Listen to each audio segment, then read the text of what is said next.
Hello and welcome to another weekly analysis of One Piece's latest chapter. Another week and another stormy chapter. Chaos after chaos. I really don't know how Oda can make us so excited every week. So let's get right into it. The name of this chapter is Oden's favorite sword. As we can guess, the exciting part of this chapter will be about Zorro and his new sword Enma. The funny thing is that we saw Zorro on the cover page of the previous chapter smiling while he's looking at Enma, which we all know is not a coincidence. Coincidence? I think not!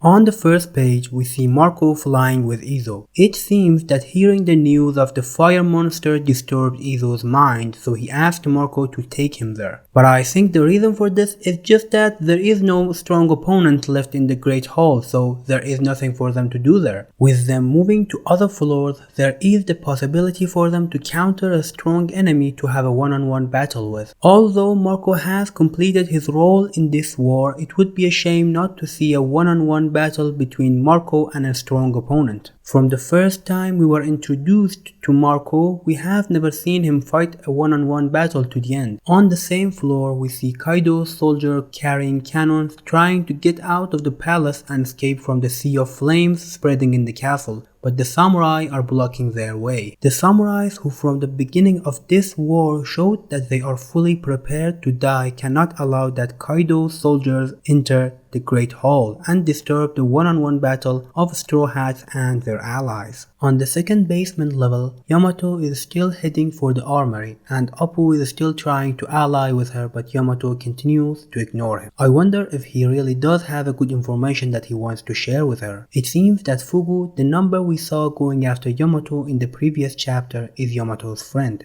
Yamato tells Fugu that she's happy to see him, but now she is in a hurry and everyone's life is in danger. At the same time, we see Robin and Brook fall on Fugu's head while 𝚘𝚙𝚅 agents are on their backs. Robin and Brook immediately prepare for battle, but suddenly 𝚘𝚙𝚅 hits the two agents from behind and sets them on fire. When Yamato sees this fiery monster passing through walls and going to lower level, she quickly recognizes the target of this monster and asks Fugu for help. It seems that Yamato has a plan to stop 𝚘𝚙𝚅. The other person who can help to stop this monster is none other than Soul King, who also has ice-based ability powers, and we can see him in this picture too. The CP0 agents rise from the ground and it seems that the fire didn't damage them a lot. Meanwhile, we see the noisy man taking photos of the 𝚘𝚅𝚅 agent, saying that he can get good money from selling them to Morgan. I have never seen a carefree person like Appu. The whole palace is collapsing and literally on fire. Everyone is running for their life, and meanwhile Appu is taking pictures to make some money out of it. One of the agents who realized this attacks Appu and knocks him to the ground. Then he looks at Drake and tells him, "Don't think we don't know who you are." Drake also responds, "So try to bring a convincing excuse for being here." It seems that Sword either works for the Navy and is not an independent secret organization, or the government even has its own spies inside the Sword group. Either way, what is clear is that they are not on the same side. 𝚘𝚅𝚅 agent tries to attack Drake, but Appu throws him to the ground with a surprise attack. It seems that Appu survived the attack using armored haki. He gets up saying they started this and now he will make them pay for it. Drake tells him, "You're the one who started this, not them," which makes a funny scene. And now we have the battle of Appu and Drake against the 𝚘𝚅𝚅 agent. I really enjoy seeing Appu in this arc. Wherever he goes, he complicates the situation and creates chaos, and he has no fear of fighting powerful opponents. He truly deserves the title of Worst Generation. After all he has been through in this war, including being crushed by Kid and cut by Zorro, he's still standing and challenging. Strong character is very impressive. Now we go outside Onigashima Castle where Zorro is fighting King. From the start,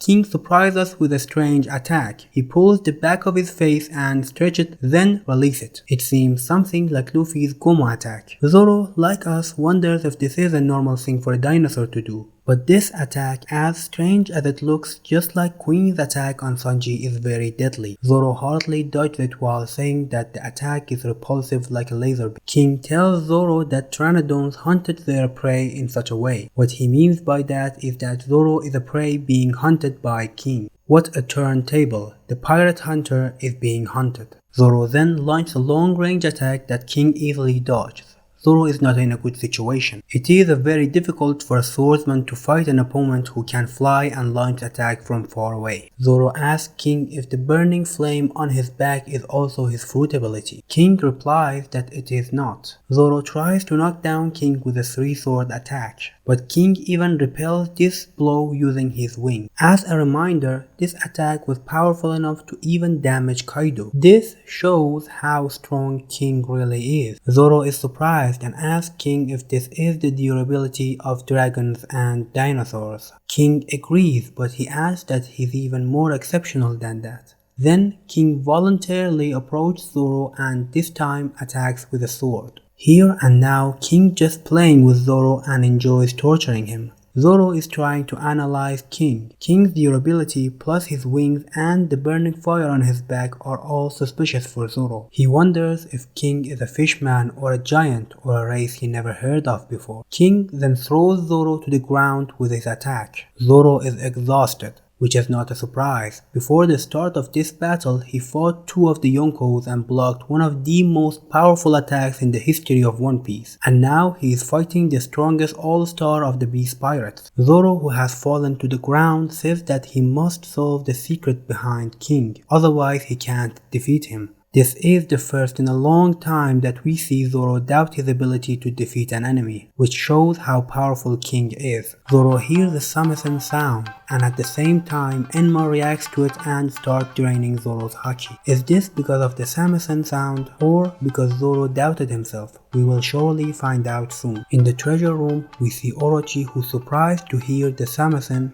follows the sound coming from the next room, and yes, this voice is none other than Komurasaki, aka Hiyori Oden's daughter. Orochi, who is very shocked, thinks that he's dead or dreaming and tells her that he has not forgotten about her ever since that incident. Komurasaki tells him that she also can never forget him either. Another stormy chapter. I was wondering when and where Hiyori would make her entrance in the story again, but I'm sure she's going to play an important role in this war as Oden's daughter. It was really a shock to see her inside the palace and next to her father's killer. I can't wait to see what will happen in the future. Will she avenge her father by disposing of Orochi, or she will have a role in helping Zoro power up and defeat King? And what does the 𝚤𝚙𝚙𝚢𝚛 voice have to do with Enma? As I have said before, the closer we get to the end of this arc, the more breathtaking and exciting it gets. I absolutely love the chaos in this war. Oda is really a genius in showing different events and battles in the same time. Soon we will find out more about King, his race and his fiery powers, as well as the secrets within Enma. Zoro must finish this battle as soon as possible in his current situation, and after the medicine effects wear off, it will be very difficult or perhaps impossible for him to fight and beat King. I really hope you enjoyed this chapter. Don't forget to subscribe and hit the notification bell so you don't miss any updates.